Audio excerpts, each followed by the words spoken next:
Thank you for joining us at the cutting edge of cardiovascular sciences. I'm your host, John Cooke.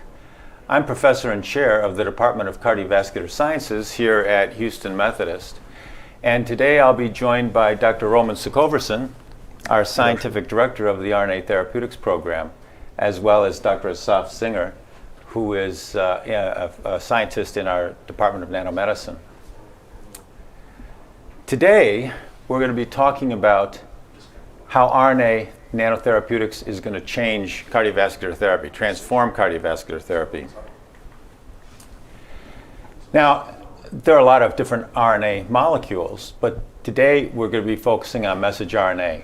But just to recall, there's ribosomal transfer RNA, microRNA, and messenger RNA. Messenger RNA, among many other species. But messenger RNA is today's topic. Messenger RNA, of course, it encodes all of the proteins in our cells. It's a blueprint for our cellular proteins. And as a therapy, it can replace dysfunctional or missing enzymes. It can be used to generate vaccines. It can be used to provide growth factors for cell therapy. It can enhance cell therapy. And attention has been cast on RNA therapeutics recently because of the success of the messenger RNA vaccines against the coronavirus, COVID-2. As you know, Pfizer and BioNTech together and Moderna have successfully completed phase 3 randomized clinical trials with tens of thousands of patients, showing that the RNA vaccines are effective and relatively safe, and an answer to this pandemic that's been plaguing us. The Moderna vaccine was generated 42 days after the SARS-CoV-2 sequence was published by Chinese scientists. That is light speed for the development of a vaccine generally. So RNA vaccines have this ability to be turned around very quickly. Both RNA vaccines are targeted against the spike protein of the coronavirus, which is the contact for the ACE2 receptor, is the way in which these viruses get into the cell. As a result of the high interest in RNA therapeutics, the great promise of these agents, the three major companies in this field have strikingly high valuations, market capitalizations of tens of billions of dollars, even though they do not yet have a product approved for use. The two vaccines are approved for emergency use, and I'm certain that they will ultimately be approved generally. But the promise of these vaccines and the promise of the other RNA therapeutics that can be generated have led to a great interest in this therapeutic arena. Moderna, for example, has a pipeline of almost 20 different RNA therapeutics. We're going to be focusing on one of those today for cardiovascular therapy. They're aligned with Merck and AstraZeneca, and every RNA therapeutic company seems to have a major pharma allied with them. Well, why now? Why is messenger RNA caught on? Why is messenger RNA coming to the fore? It's because, well, obstacles have been overcome in the generation of RNA therapeutics. RNA toxicity was an issue. Innate immune activation by exogenous RNA is a known problem. That's been overcome by modified nucleosides and by purification of the RNA molecule. Intracellular delivery of RNA is required for the RNA to be effective, and that requires a carrier to pass through cytoplasmic membranes. Systemic delivery requires a carrier that will protect the RNA integrity, because the RNA has a short half-life. The enzymes that break down RNA are ubiquitous. The other reason the RNA therapeutics have caught on is because they can be so rapidly developed. By comparison to generating a new chemical entity, RNA can be targeted at known proteins that are dysfunctional or are insufficient. It can be targeted at known antigens. Very rapid is rapid and less expensive than recombinant proteins. And one gets by the problem with post-translational modifications, allowing the cell to generate the proteins and do the post-translational modification. RNA molecules can be personalized very rapidly, allowing for personalized cancer vaccines, for example. And they have a superior safety profile by comparison to DNA-based gene therapy because there's no risk of integration into the cell. Now, one thing that hasn't really come to the fore yet is the opportunity for hospital-based RNA therapeutics. RNA therapeutics is a disruptive technology. Small entities can rapidly generate new products. We're one of those small entities that can rapidly generate new products. We leverage federal and state funding to develop our own processes for the synthesis, manufacture, and delivery of the RNA. We have a small GMP facility so that we can make clinical grade RNA, and we have nanoparticle department, a nanomedicine department that can generate nanoparticles for delivery.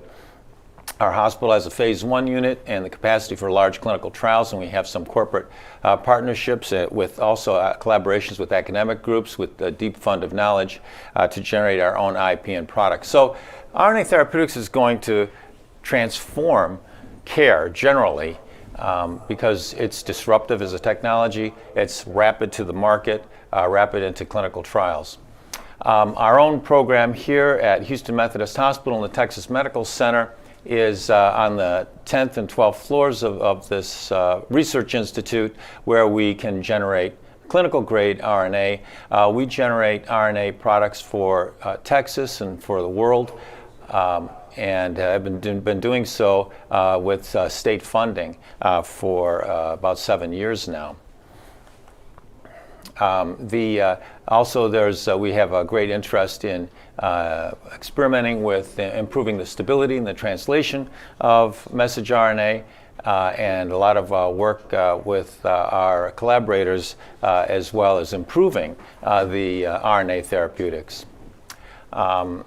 Here's Dr. Sukhovershin working on purification methods in the laboratory, and of course this is an extremely important part of developing a clinical grade RNA that's not going to overly activate the innate immune system. So to conclude, we are hoping to contribute to the RNA therapeutics development, and that will transform cardiovascular care and care generally. Our RNA therapeutics program you're going to be hearing about, we're going to be focusing today on the development of cardiovascular nanotherapeutics as well as their delivery.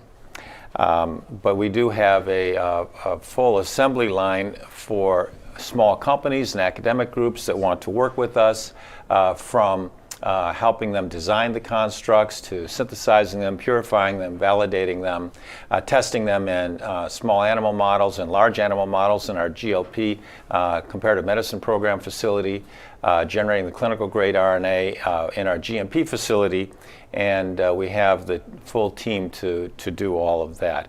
We also have a corporate partner, because in our institute we do small batches of RNA to support first-in-man clinical trials and GLP studies. We also do research-grade RNA. In fact, that's been most of our work up until now, is generating research-grade RNA constructs. The company VGXI is in the Woodlands, which is just outside of Houston, Texas. They're a well-known DNA manufacturer. They're working with us now to scale up RNA manufacturing, and they just broke ground on a 44-acre site and have the intention to have a 1 million square foot facility for RNA and DNA manufacturing in the future. So the future is bright for RNA therapeutics.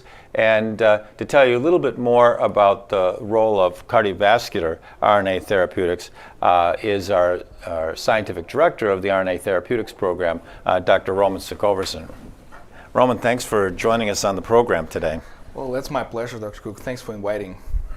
Now, you joined Houston Methodist about 7 years ago. I did. And then became involved in the RNA therapeutics program about 4 or 5 years ago, and are now directing the manufacture and synthesis, the construct, the design of new constructs. And, thank you for that great work that you're doing. That's my pleasure.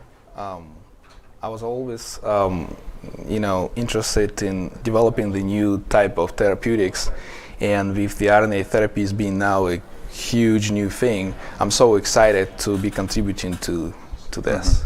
Here, Well, let's together with you. let's hear what you have to say about RNA therapeutics for cardiovascular disease. Absolutely. I prepared a brief overview just to highlight some current examples on how RNA can be applied as a therapeutic in the cardiovascular field. The first proof of concept that the RNA can be used as a therapeutic was provided by the Yarkovsky and colleagues in 1992. Here I'm just displaying the paper that appeared in Science. It was just a 3-page paper that showed that synthetic RNA can be injected into the hypothalamus of the rats. The rats were deficient, they have a gene deficiency of vasopressin, and they had a central diabetes insipidus. And so then the vasopressin encoding RNA was injected into hypothalamus. The investigators could see the temporary reduction of the symptoms of the diabetes. And that served as the first proof that RNA can be applied therapeutically. When we talk about the therapeutic applications, I would divide those into 3 broad approaches. Number one, the RNA can be used to enhance cell therapy. So in this case, hypothetically, the cells can be derived from the patients, then cultured, and then we can transfect those cells with the RNA to enhance and make those cells act different or have different phenotype. For instance, we can take the fibroblasts and reprogram them to the pluripotent stem cells and then transdifferentiate those cells into the cardiomyocytes. The other approach is the local therapy. Then we can take the RNA and inject it into the heart to improve the regeneration of the heart. The first approach is the systemic therapy. Then the RNA can be delivered systemically to target different organs: endothelium, heart, liver, immune system, and others. Here I wanted to show the example of RNA used as a cell therapy. This is the foundational paper. Then for the first time it was demonstrated that with the RNA we can reprogram cells. Here you can see the staining for the colonies. This is the IPC cells that were transfected, initially that were fibroblasts that were transfected with the Yamanaka factors. And the red colonies are the pluripotent cells. Comparing to the virus, that was interesting that the RNA was much more efficient in generating the pluripotent cells. It was much faster with the RNA than with the retrovirus. Basically, this work served as a foundation for Moderna. That work is done by Derek Rossi, who later founded Moderna based on this discovery. And also what they showed here, that using RNA you can also differentiate those cells into the other cell types. So they took the RNA-derived pluripotent cells and they differentiated them into the myocytes here. So we could see the multinuclei in the cells and also some staining markers for the myocytes. And of course, we could see also the dose-dependent response. So the more RNA, the more myogenic cells we get. Similarly, Dr. Cooke's group proved that we can use the RNA to transdifferentiate directly the fibroblasts into endothelial cells. And we can use a cocktail of transdifferentiation factors. We can see here on this slide that the marker for the endothelial cells goes up within the 6 days of using the cocktail of those transdifferentiation factors. And also those cells, the induced endothelial cells, you can see they stain for the CD31, the endothelial cell marker, as well as they act as the endothelial cells. They uptake LDL, shown here, and they can form the capillary-like structures, unlike the fibroblasts that can't do that. So another interesting application for the RNA, we can rejuvenate cells with it. We can use the H-chart, and again, those experiments were done by Dr. Cooke's group in collaboration with Dr. Helen Blau. We can take the RNA encoding telomerase and extend the telomeres on the cells, and by doing so, the cells will divide longer. So on this slide, you can nicely see this. Here, the cells that were not treated with the catalytically active H-chart, the telomerase, the RNA encoding telomerase, we don't see a lot of divisions, but if we do treatments, we see that cells proliferate longer, and the more treatments we do, the longer cells proliferate. Also, Dr. Cooke's group demonstrated that the cells from the progeria patients, that's the progeria is the premature aging syndrome. So those kids are dying in their teens because of the heart attack and stroke, and they have, majority of them have short telomeres as well. So using telomerase RNA, Dr. Cooke's group were able to prove that we can extend the life of those cells and rejuvenate them.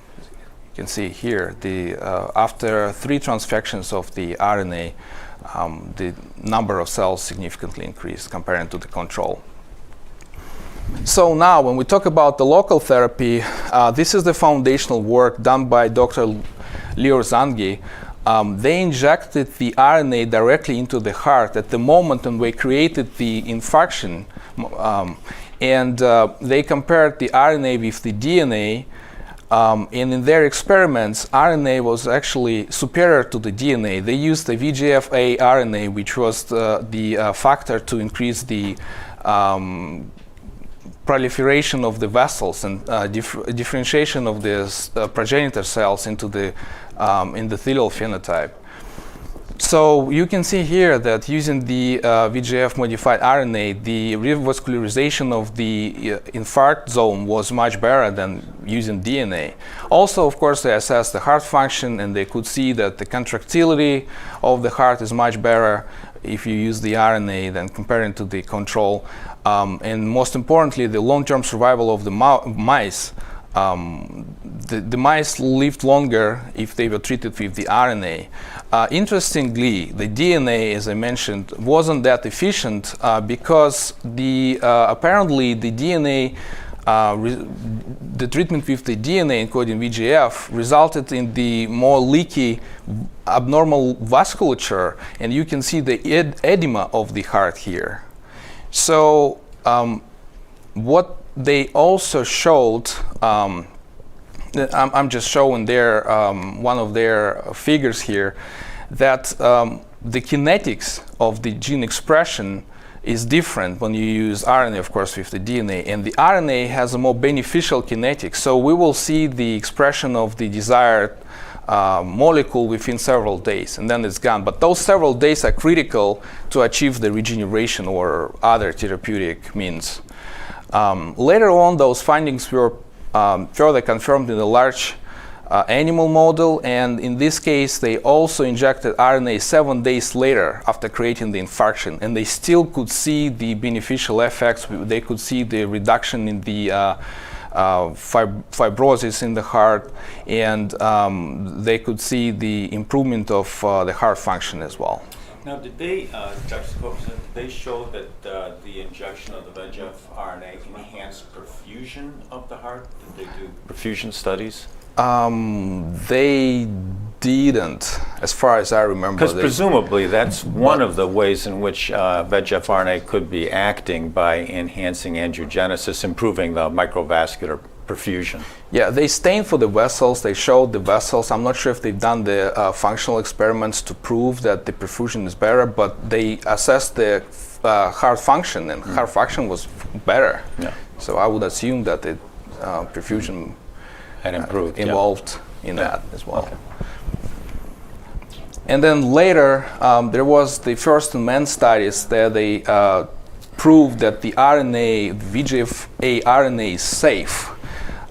So the RNA was delivered intradermally in the healthy volunteers, and then using microdialysis probes, they collected the dialysate to assess the amount of the VEGF protein translated from that RNA, and also they assessed the perfusion of the forearm where the injection was done. So here on the graph you can see that the levels of the VEGF-A protein were dramatically increased after injection of the RNA, and it was a dose-dependent response here, and we could see the protein more than 24 hours after the injection. And perfusion of the arm, then they tested it with the Doppler. They could see also up to 7 days the perfusion of the forearm was better with the VEGF-A RNA.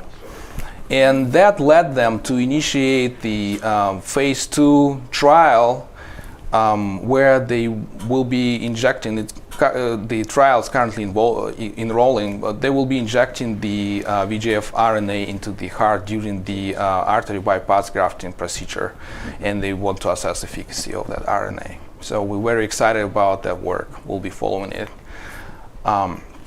Now, when we talk about systemic therapy, it's a little bit more complicated because we would need to deliver the RNA systemically, and we know that the RNA is not very stable.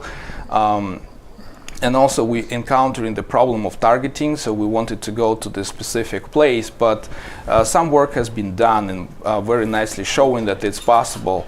Here what I wanted to show is the recent paper where the heart failure model was used in mice, and the CAR T cells were designed in a way to target the fibroblast activating protein, and that was shown that if we use those CAR T cells, we can reduce the fibrosis in the heart. So here, for instance, is a control animal. We can see in the red the fibrosis of the heart versus the CAR T cells dramatically reduce the fibrosis in this model. And of course, also the heart function was much better when the CAR T cells were used. So the Dr. Weissman's group in University of Pennsylvania, Dr. Weissman is the expert in the immunology and the RNA. They recently presented the work which is similar to this one, but they used the RNA to encode the fibroblast activating protein CAR receptor, and they deliver that systemically using nanoparticles that were targeting the T cells. And the slide that he showed to one of the conferences, unfortunately I just don't have access to that slide, but the results were similar to what I'm showing you here, although this is done with the DNA. So there is a promise here. Also another example where the RNA can be used systemically. Unlike, I know we're focusing on the messenger RNA today, but unlike messenger RNA, here they use inclisiran, the small interfering RNA, which will block the translation of the messenger RNA. And that slide shows 2 clinical trials, phase 3, where they use a drug to block the PCSK9 from expression, and this way they wanted to lower the LDL level. What's very interesting about this study, the first off, of course, they were successfully lowering LDL levels down to 50% of the initial value, and this is very long-term effect. The drug had to be injected just every 6 months to achieve that effect. So it's just, once in 6 months, and you can lower your LDL by 50%. And the study was done in patients that were having the higher LDL levels even at the maximum dose of the statin. So statin therapy wasn't effective to those patients, but RNA-based therapeutic was. Well, thank you, Roman, for that very nice overview of the promise of RNA therapeutics for cardiovascular disease. It's early days yet, but it looks very promising. And I guess first to clinic with messenger RNA for cardiovascular therapeutics is Moderna and AstraZeneca, who have this VEGF messenger RNA. Now, is the VEGF messenger RNA, is that injected directly at the time of coronary artery bypass grafting? Is that how the study's being done? Well, at the first experiment, they did it at the time that they created the infarct. But in the larger animal model, they showed that it can be done 7 days later. So they kind of extended the therapeutic window. They show that it's possible with the RNA to extend the therapeutic window for the intervention. As I showed on the slide, they still saw a pretty dramatic effect of that RNA. And with the phase 2 trial, they will be doing the injection during the bypass surgery. Okay, very good. All right, that's great. I just want to remind our listeners that you can go to the web to ask questions or join us by text. If you join by web, go to polev.com and enter DEBAKEY, that's DEBAKEY, or you can join by text DEBAKEY to 37607, and the directions are actually on the screen for you to make that easier. Well, we've heard a lot about messenger RNA and the promise of RNA for cardiovascular therapeutics, but for systemic delivery of messenger RNA, one needs a way to protect the cargo. And to do that, most groups are now turning toward lipid nanoparticles. So Dr. Assaf Zinger is a scientist in our Department of Nanomedicine here at Houston Methodist Research Institute and the Texas Medical Center. Welcome, Assaf. Thank you so much. Yeah. And you won't be with us long, I understand, because you've been recruited by Technion in Israel as you're going to be an assistant professor there next year. Looking forward to it. A huge honor to represent both my country and my institute here, and our institute back in Israel. Well, it's well-deserved, your appointment, Thank you, because you've done a spectacular job with us in the nanomedicine department. And I understand you're going to tell us a little bit about nanomedicine and its application to RNA therapeutics today. Yes, so first of all, thank you for inviting me. I think mind-blowing talks both of you just had. And a second before I go to my presentation, I will say that these days, the potential of the vaccine we are getting basically paved the way for what we are talking now.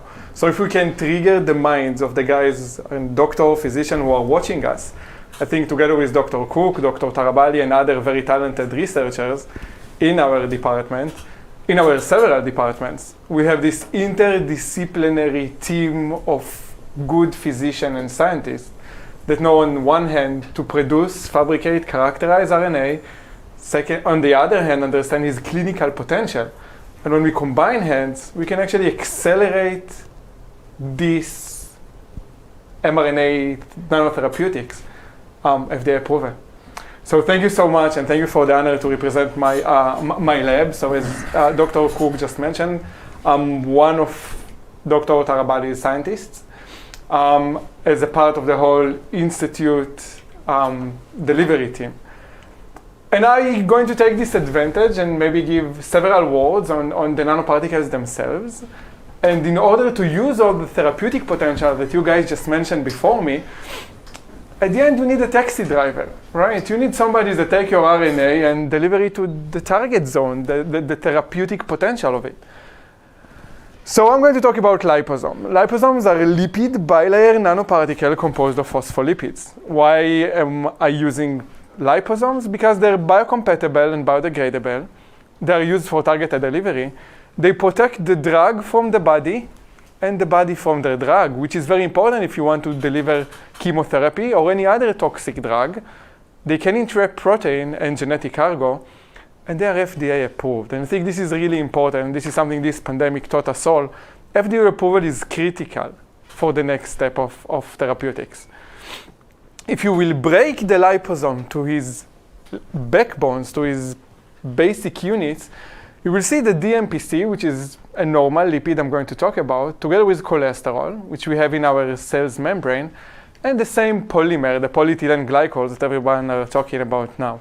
So you take this mixture, mix it together, and what actually caused the assembly of this nanoparticle, and now I'm going to teach you all my cookbook, is a very simple packing parameter that was published by 2011 by Professor Israelishvili that defined what will form this nanoparticle. If you will look at this equation, and again, this is my cookbook, so if you want to go and cook your nanoparticle, you can do it.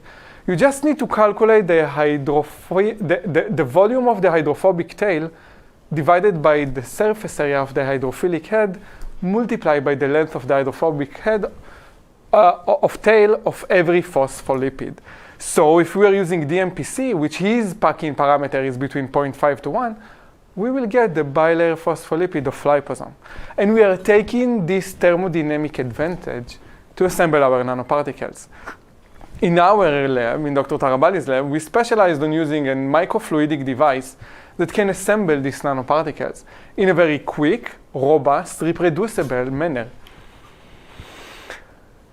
And as I told you before, these nanoparticles are self-assembled. And I chose to use these slides to show you how a genetic cargo on green basically self-assembled to form a complete encapsulated nanoparticle just by thermodynamics rules.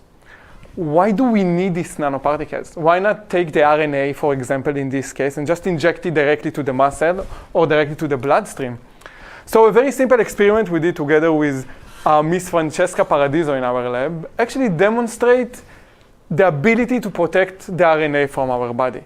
If you will look at line 2, at column 2, you will see what happened to genetic cargo that is incubated with RNAs. After several minutes of incubation, the RNAs will degrade the RNA. However, if you will encapsulate the RNA inside the nanoparticle and then incubate it with RNAs, you see the ability of the nanoparticle to protect the RNA. So just close your eyes, imagine what will happen if you inject it in the body. We protect it from enzymes. He will go to he will reach the target zone, release the therapeutic, so important cargo, and will do the therapeutic potential of the genetic cargo itself. The RNase that you used in this study is the enzyme that degrades RNA in the body, and it's ubiquitous, isn't it? It's yes, everywhere. Thank you so much for the clarification. Yes, we took an RNase that know how to degrade RNA itself, just incubate it together, 37 Celsius temperature.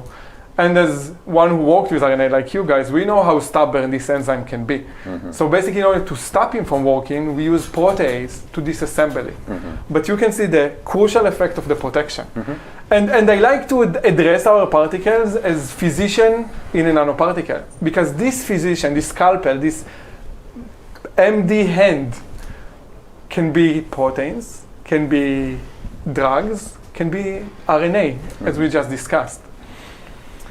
And now I want to elaborate a bit more about the next generation of nanoparticles. So the main problem of our nanoparticles is their targeting moieties.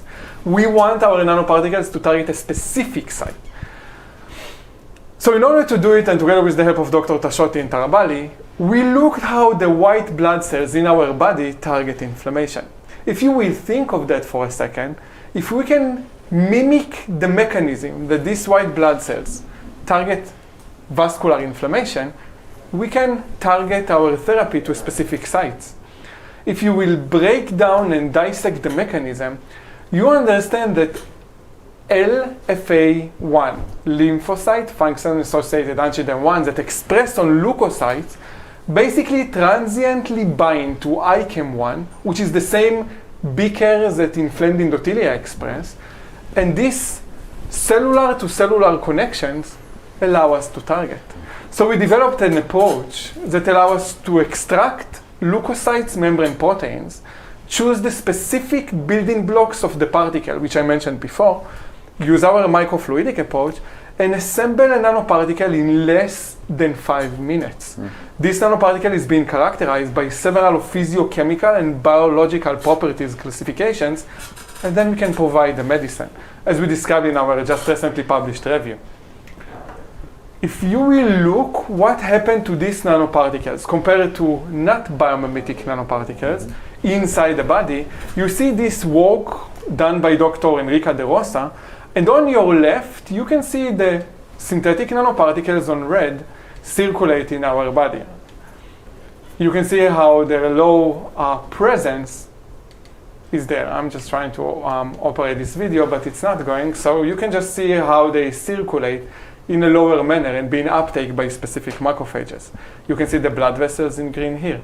However, if you took our leukosomes, the leukocytes biomimetic nanoparticles, you see they are more abundant. Mm-hmm. So basically, mimicking leukocytes properties, unique properties, allow these particles to circulate more and evade macrophage uptake. Interesting. So right here, you're comparing standard lipid nanoparticles versus your leukosomes, which are nanoparticles, lipid nanoparticles, but they contain the membrane proteins of leukocytes. You've stripped off the membrane proteins of leukocytes, you put them onto lipid nanoparticles to create these leukosomes that are now acting as though they are leukocytes. They're trafficking to sites of inflammation. Exactly the point. And not only trafficking to sites of inflammation, they deliver the genetic cargo I decide it's feasible for the right approach. So one can say RNA, one can say protein, one can say rapamycin. And I will touch base on that in a second. On a paper that is now being under revision in ACS Nano, we demonstrated the ability of these leukosomes, leukocytes, biomimetic nanoparticles, to target inflammation better than the normal liposomes without any targeting moieties. And we demonstrated it in two different inflammation models. A local inflammation model caused by lipopolysaccharide injected directly to the ears, and you can see it here. And this is the leukosomes targeting compared to the liposomes. And in triple negative breast cancer model, which the blood vessels were inflamed by the tumor itself. In two of these different non-dependent inflammation models, our leucosome actually demonstrated a higher targeting. And to tie everything back to the cardiovascular approach, we just published a circulation research paper together with you, of course, and Dr. Boada as well. And we looked on these nanoparticles as a Lego brick nanoparticles. You will tell us what you want to target, in this case, inflammation in the blood vessels, and then you will tell us what you want to encapsulate inside. In this kind of research, we decided to encapsulate rapamycin. And a very interesting thing we discovered that by injecting leukosomes encapsulated, rapamycin encapsulated leukosomes, we decrease the percentage of proliferating macrophage in vivo in high-fat diet mice. So why it's important to encapsulate rapamycin? Rapamycin shows very high therapeutic effect. However, it's also very toxic to inject it systemically. So by taking the rapamycin, encapsulate it inside the nanoparticle, we protect the body from the drug. And not only we protect the body from the drug, these biomimetic nanoparticles that now target inflammation can target the same inflamed endothelium next to the atherosclerosis plaque, release the rapamycin in a slow manner, and basically you can see 30% decrease in Title C of proliferating macrophages. That's a great point, because you're delivering the therapeutic with these leukosomes, you're delivering it to where it's needed and reducing the exposure of that drug to the rest of the body. So presumably reducing off-target effects. That's exactly the point, and that's why, again, doxorubicin inside liposomes was approved 15 years ago as the first nanoparticle drug, because it prevented the body, it protected the body from the toxic effect of the doxorubicin that was systemically injected. So the same mechanism, but with the second generation of targeting, this time we added the inflammation targeting, is what we did in this research. And just to recap, before you leave that Yes. slide with the leukosomes, what was the effect of the leukosomes versus the lipid nanoparticles on the macrophage in the aortic wall? If I recall, this was a ApoE deficient hypercholesterolemic animal model. Yes. Macrophage are accumulating in the vessel wall to form the lesion. right? And tell us what happened to the macrophage with the leucosome delivery. So after we delivered it, as I mentioned in Title C, you can basically see a 30% decrease of macrophages proliferation in the blood, in the vessel wall. Yeah. So we basically euthanized the mice, collected the vessel wall, and using a flow cytometry, determined the proliferation marker, and we saw a decrease. And that's so important because macrophage, in addition to causing the lesion of atherosclerosis, they also are responsible for the terminal event, right? The rupture of the atherosclerotic plaque. So this could be useful to prevent myocardial infarction and stroke by preventing plaque rupture, by reducing the inflammation. So you're raising a very interesting question. What if we will use these particles not as a therapy for already discovered atherosclerosis plaque? What if we use it as kind of vaccine? What will happen if we basically administer them as a preventive for one to get sick in this disease. Yeah. So you are in the category, physician already put you in this category of high risk to develop this kind of plaques. Why not you administer it systemically? And I strongly believe that this is the key mechanism that we need maybe to hijack, this endothelial inflammation for future nanotherapeutic. There's been some work on the development of antibodies or vaccines against antigens that are generated exclusively in the atherosclerotic plaque, oxidized lipids, etc. No, it's a very interesting idea. Please go on. Just to recap what I just discussed about. So I said that drug delivery strategies can follow the rules and modalities of cell-to-cell communication. Biomimicry was a designing principle for us to do the leucosome, the same leukocytes biomimetic nanoparticles. Leucosome resemble the protein-lipid composition and presence and function of leukocytes, and leucosome target inflamed endothelia, which is super important for future cardiovascular disease. And that's it. Wonderful. That was a great presentation. Thank you so much. My Assaf. pleasure. We have a question from the audience, and I can't really see it because the camera is in the way. Can you see it, Assaf? Could you read that for us? Nope. If you could remove camera 2, we can. There we go. So the question is, so this is a technique that can be used to mitigate side effects in delivery of a COVID vaccine. That's a question mark. So I anticipate this question coming. And spoiler, I'm going to get a vaccine at 1 p.m. today, and I'm calling all of our audience to get vaccines as well. I think that's the only way my parents will meet my daughter this year, after 9 months. So the biomimicry holds the promise to mitigate any side effects because we are using the body on tools. Like we use the same phospholipids we have in our membrane, we use the same cholesterol. And I think this question arose from the discussion about the polyethylene glycol, this not familiar component our body has. So yes, maybe using membrane proteins can elongate the circulation compared to the polyethylene glycol lipid. Potentially you could design a leucosome that would target the antigen-presenting cells and specifically deliver RNA to antigen-presenting cells who are professional immune cells that know what to do with foreign RNA, exogenous RNA, encoding a virus or a viral protein. That's a super interesting, and we should definitely look for it, what you just discussed. Because I think with the current vaccines, the RNA is probably getting into any cell that's in the vicinity of the injection. And in addition to antigen-presenting cells, it also includes a lot of other cells, skeletal myocytes and endothelial cells and fibroblasts, and who knows whether or not they're contributing to any side effects or contributing to the immune response. Right, and we don't know. That's the answer, right? We have to check it. We don't know if it's a good thing or a bad thing that a lot of cells now express these spikes. I think the next 60 days will teach us a lot about RNA delivery using nanoparticles. Right. Well, I took your advice and I got my vaccination good for you. Last week, and no problems. It was almost painless. So. Hey, you look younger actually. So. Thanks. So Roman, where do you think the promise is for cardiovascular nanotherapeutics? What new developments are going to occur? Where's the future for us in cardiovascular nanotherapeutics? Well, definitely, the promise is huge. We are just seeing the start of that new field, and of course, if we can,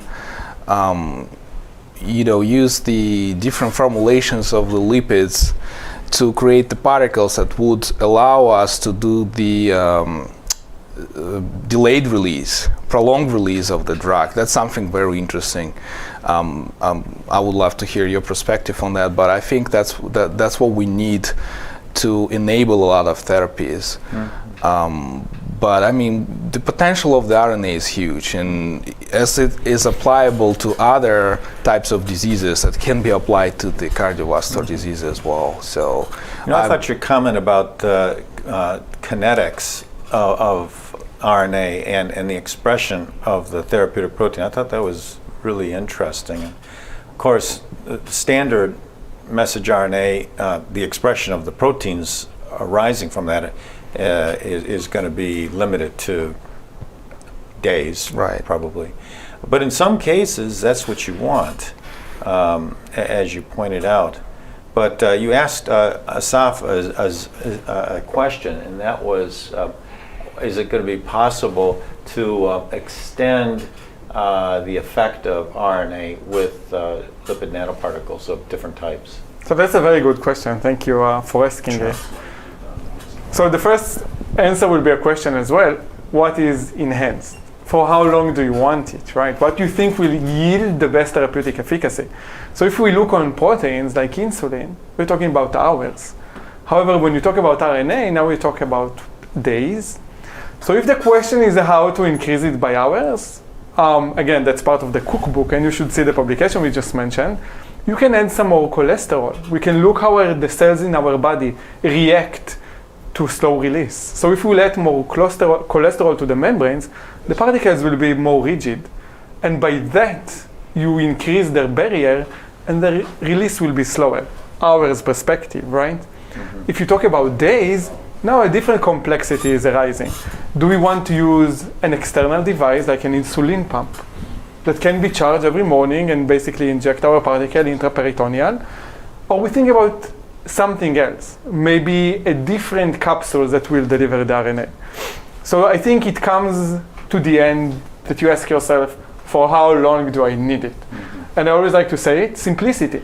If you need it for hours, let's add cholesterol. If you need it for days, let's think maybe about dual administration. If you need it for months, maybe an external device can be a really good idea. Mm-hmm. But that's a superior question. Thank you. You know, another thing that you implied in your discussion about liposomes is that they can be targeted as opposed to standard lipid particles, lipid nanoparticles, which end up primarily, my understanding, is in the liver and the spleen. Yes, sir. And so the targeting other organs is going to be a key, I think, for systemic therapy. What new developments? You've talked about liposomes and delivery of RNA to sites of inflammation. What other lipid nanoparticles are you modifying in a way to deliver to a particular organ? So that's also a very interesting question. So I think let's break it apart. We decided to mimic white blood cells, leukocytes, to target sites of inflammation. There is an ongoing work of people who mimicking red blood cells, like Dr. Van Zeng in UCLA, to elongate their circulation. So they basically use the CD47 membrane protein, coat their nanoparticles. This is the don't eat me protein. Exactly, the don't eat me protein, which allow to evade macrophages uptake. So I think there is an ongoing work that already started several years ago, mimicking circulating cells in our body to understand how can we utilize these unique properties to our nanoparticles. I think the next step in this biomimicry will be the design of the morphology. So not only use a membrane protein to target inflammation, CD47 in case of red blood cells, our LFA1 on the leukocytes or platelets we take under membrane protein. Think about the unique shape of red blood cells that give them the ability to deliver oxygen more efficient. Can we use our knowledge on phospholipids, polymer, to basically create these chimeric nanoparticles that on one hand has the shape, but on the other hand carries the membrane proteins, and then inside it, the therapeutic agent. Oh, that's interesting. So altering the shape of the lipid nanoparticle to improve delivery, or maybe circulation through the microvasculature. Like a red blood cell is biconcave and it's flexible and it can squeeze through the capillaries. And we know it's working because we already know that if you decrease the size of the nanoparticles, you will see more of the nanoparticles in the kidneys, not in the liver. Interesting. So this kind of understanding about the solid morphology properties will lead us to improve the targeting of our nanoparticles, deliver more therapeutic agent to the target sites without causing toxic side effects. Interesting. Thank you. What about altering the RNA itself? What current approaches are being used to improve the stability of RNA? Well, for sure, RNA can be codon optimized to increase the to increase the translation and increase the stability of the RNA. There are some elements that can be added to the sequence of the RNA to again. Can you explain to our audience what codon optimization is? Sure. So the codon optimization is the technique where we change the sequence, we change the code within the RNA so that this code can be read better by the cells, if I'm trying to say in simple words. So using some algorithms, we can determine what cell type prefers the cell type that prefers, say if we want to target a specific cell type, we want to know that cell type prefers a certain sequence over the other sequence, and we just include that sequence to code for the same amino acid in the protein. So we're not changing the structure of the protein, but we're changing the code that encodes that protein, and this way we improve the stability. So you're changing the codon in a synonymous way, so it doesn't change the amino acid that's being coded for, but it just changes the codon a little bit so that the transfer RNA library is that particular codon is preferred by the anticodons that are in the tRNA library of that particular cell. Yeah, and that's one of the mechanisms. There are others, and so besides using the optimal codon, and besides adding the specific elements. When you say element, you talk about the 3' and 5'. 3', 5' UTRs. We also can do some other changes, and I know some work's been done in our collaborators' laboratory. This is a proprietary work, but we just change the structure of RNA so that it's more stable and so it can express more protein. Great, thank you. There's another question. This may be a stretch, but is there a way to use liposomes during cardiopulmonary bypass to deliver cardioplegia to patients that could benefit that may be at risk for normal cardioplegia, cold agglutinins, or aortic insufficiency patients? So the idea is, the cardioplegia solution, which is a solution to cause the heart to stop beating, and so that surgery can be performed, is that solution goes systemic, so it could have systemic effects. Is there a way to, maybe more broadly, is there a way to target the heart with lipid nanoparticles or some other nanoparticles? That's the $1 million question, right? How can you target the heart? So I think until now, most of the work had been done on cancer nanotechnology. We knew how to exploit the phenomena of the leaky blood vessels in the tumor together with the poor lymphatic drainage to help our particles to accumulate in the tumor. However, we did not, I think now there is an ongoing work that actually sees and looking for a way to target the hearts, but not only the hearts, also the brain. So as I said before in the tumor, if we will take the tumor environment and characterize it for a second, so I think the main point is the same leaky blood vessels. So I think my answer will be based on I'm standing on the shoulders of giants here. If you will see an evidence of a leaky blood vessels surrounding the cardiac tissue you want to target, there is a very big chance that you will find our nanoparticles. Well, with myocardial ischemia, you do get leaky vessels in the vicinity of the ischemia. And so maybe you're right, maybe you could just use those physical properties to target it. To target the heart. And I just want to use this question and send something to Dr. Roman as well. Do you think can you add a safety cap on your RNA? So let's say I made my mistake, I caused the collateral damage now by delivering to all the cells in our body this RNA. Can you add your own safety cap that won't be translated inside the cytoplasm? Well, that's a beautiful question. I know that Lior Zange's lab is working in this direction, and for instance, what they do, I think we can extrapolate this to your question. So they designed the cardiomyocyte-specific RNA.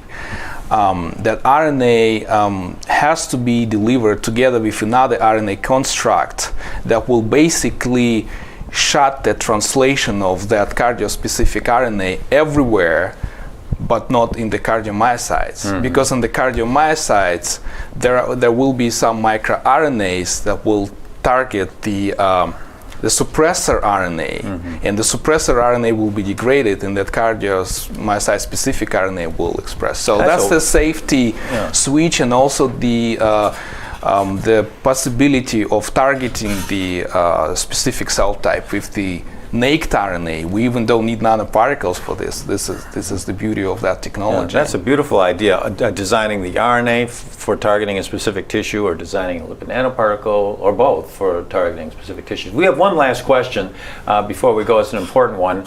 How has the future of RNA therapy been affected by COVID-19?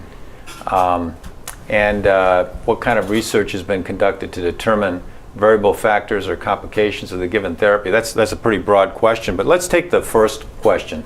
How has RNA therapeutics been affected by COVID-19? In a good way. I would say in a good way. So now everybody talking about the RNA, and people believe in it, or started to believe in that.